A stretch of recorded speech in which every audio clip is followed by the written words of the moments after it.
आपण जदि पणस को ये उपाय थरे बनैकी खाइबे चिकेन पकोड़ा भी आ पाखरे पूरा फेल हो। आपण आमिषासी हुंतु बा निरामिषासी यही रेसिपीटी को थरे बनैकी खातु निश्चिंत भल लागिबो। नमस्कार, आपण समस्त को प्रियास किचन ने अनेक अनेक स्वागत। आज मैं आपण मानक सहित शेयर करने लेके आसी पणस पकोड़ार रेसिपी। आशा करछि कि आपण मानक निश्चिंत ये रेसिपीटी भल लागिबो। भल लगिले प्लीज वीडियोटी को लाइक करेंगे, सांग मानक सहित शेयर करेंगे। चैनल नुआ थिले प्लीज चैनल को सब्सक्राइब करने। तेबे चलतु डेन कर आज रेसिपी को स्टार्ट करिबा।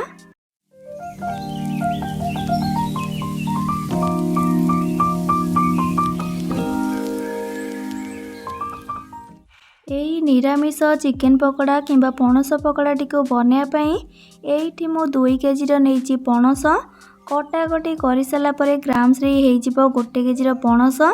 एठी आपण देखिपार्छन्ती पणस को काटिकी भल भाव धोईकी गोटे पात्र रे रखी नहीं। पणसर पीसेस गुड़ा को टिके बड़ बड़ रखिकी काटिबे। आउ एपटे देखंतु कढ़ई रे किछि पानी को देकी गरम पे रखी। पानी गरम हो गला परे सेतरे गोटे छोट चामच लूण पकेबा। आउ काटिकी रखितेबा पणस को ऐड कर देबा। आउ ताकू कवर कर देकी हाई फ्लेम रे पाखापाखि 10 मिनट खंडे सिझिबा को छाड़िबा। पाखापाखि 10 मिनट पर एबे कवर को काढ़िबा। आउ गैस रो फ्लेम को ऑफ कर देकी गरम पानी रो पणस को छाणिकी गोटे बड़ पात्र रे रखिनेबा। पणस को जमा हेले भी अधिक सिझेबेनी किंबा प्रेशर रे सिझेबेनी। बस पणस 50 to 60% सिझिबा जाए ताकू छाड़िबे। प्रेशर रे सिझेले से पूरा भांगी जीवो किंबा कढ़ई रे मध्य ओवर कुक हो गले फास्ट रे ताको मैरिनेट कला बेले पणस भांगी जीवो। आउ तेल रे छाणिला बेले से पूरा तेल रे फिटी जीवो। सेथि पई पणस को अधिक सिझेबेनी। पणस को गरम पानी रे लूण टिके पकेकी सिझेबा द्वारा पणसर अठा अंशटा रही न थाए। आउ तार कंचा टेस्टा मध्य चली जाई थाए। सब को गोटे पात्र को रखी नेला परे गरम पानी को फोपा नेबा। आउ पकोड़ा पाई चलतु पणस को मैरिनेट करिबा। पणस को टिके ठंडा करिबा। आउ टिके ठंडा हो गला परे सेथरे बे स्वाद अनुसार लूण पकेबा। आउ ता सहित 1/3 टीस्पून हल्दी गुंड पकेबा। आउ ता सहित राग पाई स्वाद अनुसार लंका गुंड पकेबा। जेहेतु एटा छणा हेबो तेणु रागर परिमाण टिके अधिक रखिबे। मु एठी गोटे छोट चामच देछि। आउ गोटे छोट चामच जीरा गुंड पकेबा।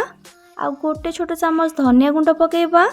आउ ता सहित बढ़िया फ्लेवर आनिया पई आधा छोट चामच गरम मसला गुंड पकेबा। आउ गोटे छोट चामच अदा और रसुण पेस्ट को पकेबा। अदा रसुण पेस्ट पकेले पकोड़ा टेस्ट बहुत बढ़िया आसीबो।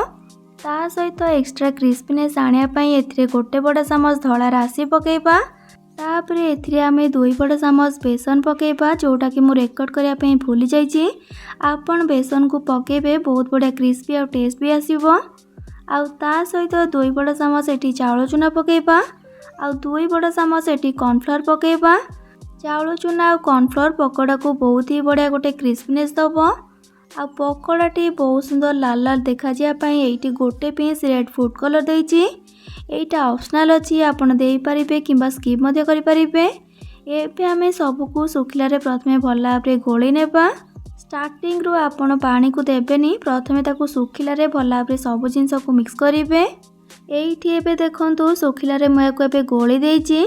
जेहेतु एटा पूरा पूरी सुखिला अछि तेणु आमे आ ऊपर टिके अल्प पानी को छिंची के देकी गोळी नेबा। हल्का पानी छिंची के आकु गोळेबे जेमति कि सब मसला मसली पणस ऊपर भल्ला भाबरे लागि जीवो।